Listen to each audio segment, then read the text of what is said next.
Abelha grande. É isso que significa a palavra uruçu na língua tupi.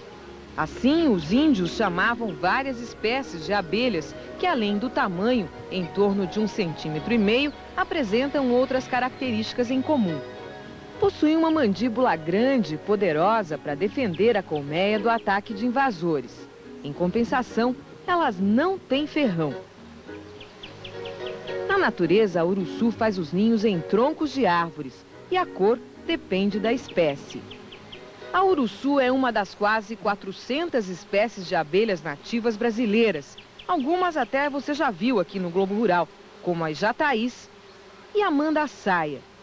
A uruçu é a maior e a que produz mais mel, em torno de 5 e 6 quilos por ano.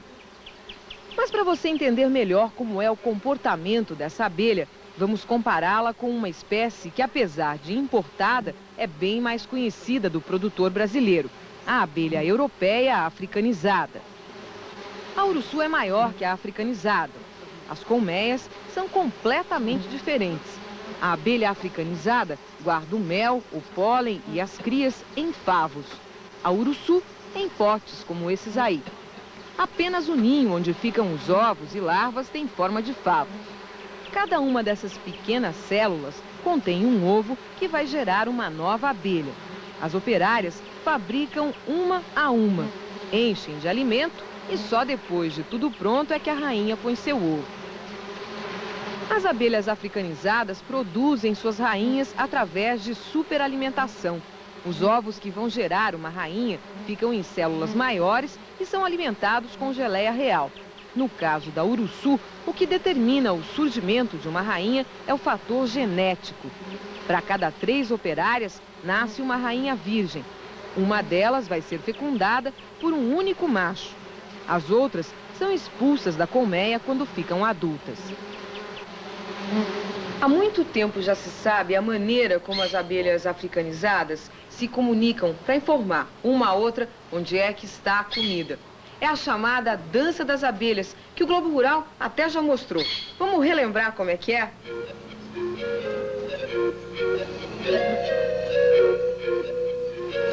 Quando chega com o alimento, a operária se sacode, se agita e faz movimentos.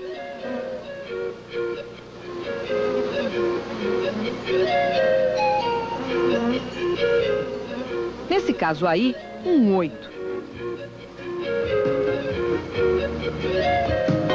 É assim que ela informa as companheiras a posição da flor em relação ao sol.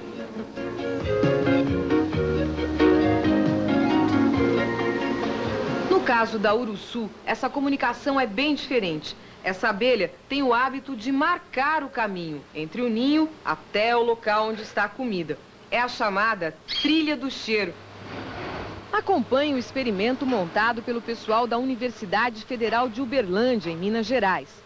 Desse lado estão as colmeias de uruçu. Do outro, um alimentador com mel. Bem no meio do caminho, uma árvore. Rapidamente, as operárias descobrem a comida. De papo cheio, voltam para a colmeia. No caminho, param na árvore e se esfregam nas folhas. Nessa esfregação, a operária deixa um feromônio, um cheiro que vai guiar as companheiras.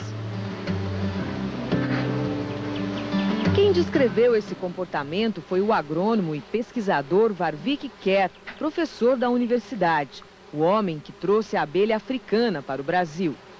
E o professor Kerr está preocupado com a mais alarmante das diferenças entre as abelhas africanizadas e as nossas nativas.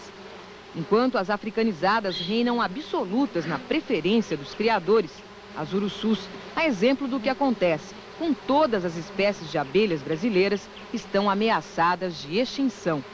Hoje, o professor Kerr coordena um trabalho financiado pelo Banco do Brasil que está investindo $80 mil no programa de preservação e multiplicação das uruçus. Professor, por que é importante se preservar essas espécies de abelhas? Eu diria que é importante por duas razões. A primeira razão é uma razão teológica, manter aquilo que Deus criou. A segunda razão é ecológica. A floresta é uma competição de espécies diversas, intra e interespecífica, e estão continuamente produzindo sementes para a próxima geração. E aí que entram as abelhas. Cerca de 90% das plantas tropicais dependem das abelhas para a sua fecundação. Nós temos animais que dependem das plantas. Então, é muito importante que a gente preserve as abelhas para que haja a preservação da flora e fauna nativa brasileira. Para entender melhor o que disse o professor Kerr, preste atenção nessa cena aí.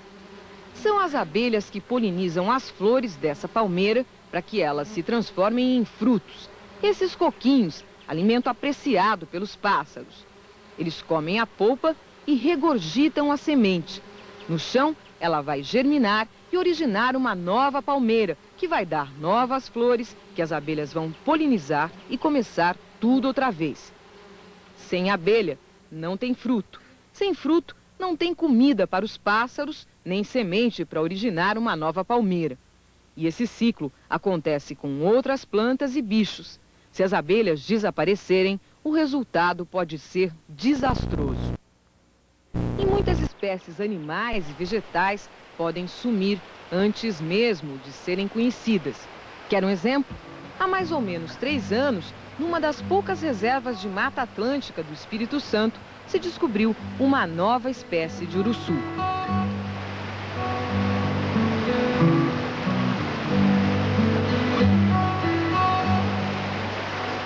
Esse cenário de cartão postal que se esparrama no pé da Pedra Azul, na Serra Capixaba, é a terra natal da uruçu preta.